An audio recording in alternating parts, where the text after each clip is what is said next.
So I'm Jewish.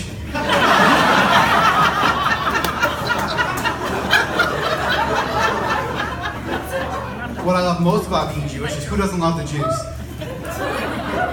Like 2 billion people. But I like to focus on the positive.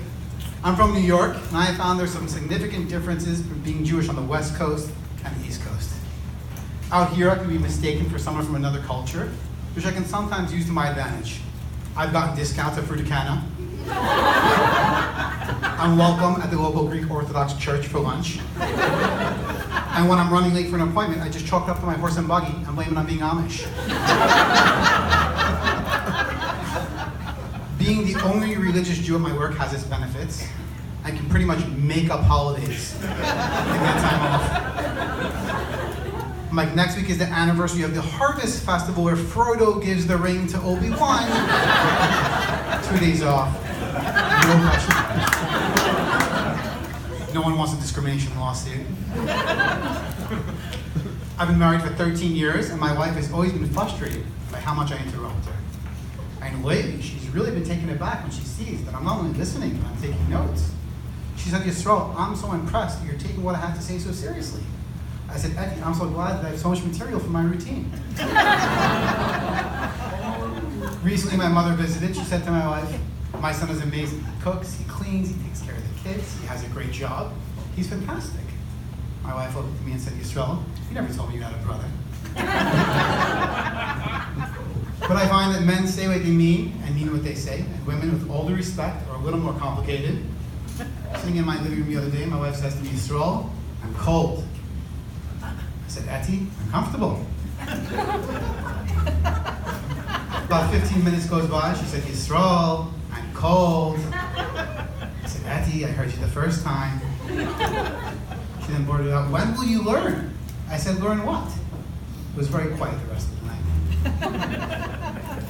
My wife does have a unique talent where she can tell you to do what you want and then make you feel like a very bad person if you do it. So on Monday after dinner, I said, Etty, I'm going to the pitching putt with Mike. She said, great, have a good time. You should definitely go if you want to. You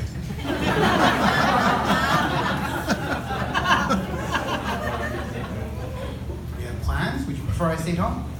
No, you should go out with your friend if that's what you want to do. So I stayed home and we bonded over laundry. You see, there's a difference between regular guilt and Jewish guilt. Jewish guilt is thick, it's palpable, you can taste it. It's also passed down from generation to generation, from mother to daughter, in a very serious religious ceremony. It's called birth. I've lived in Vancouver for nearly 10 years, and I can tell you it's taken some adjustment between being a New Yorker and becoming a Vancouverite. When I first moved here, my wife and I went for a walk in our neighborhood. And as we were walking down the street, there's a man approaching us, and he smiles at me. So I did the natural New Yorker thing and put my hand over my wallet.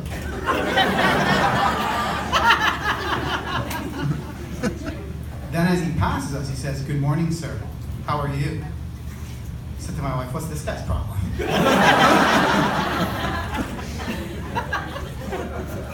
Looked out my window one day, I see my neighbor John picking up garbage in the street.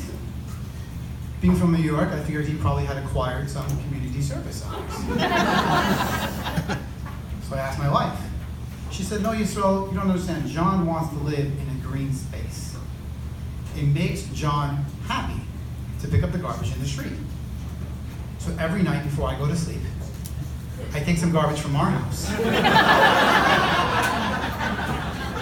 And I sprinkle it at the bottom of his driveway. Because if I can make even one person happy,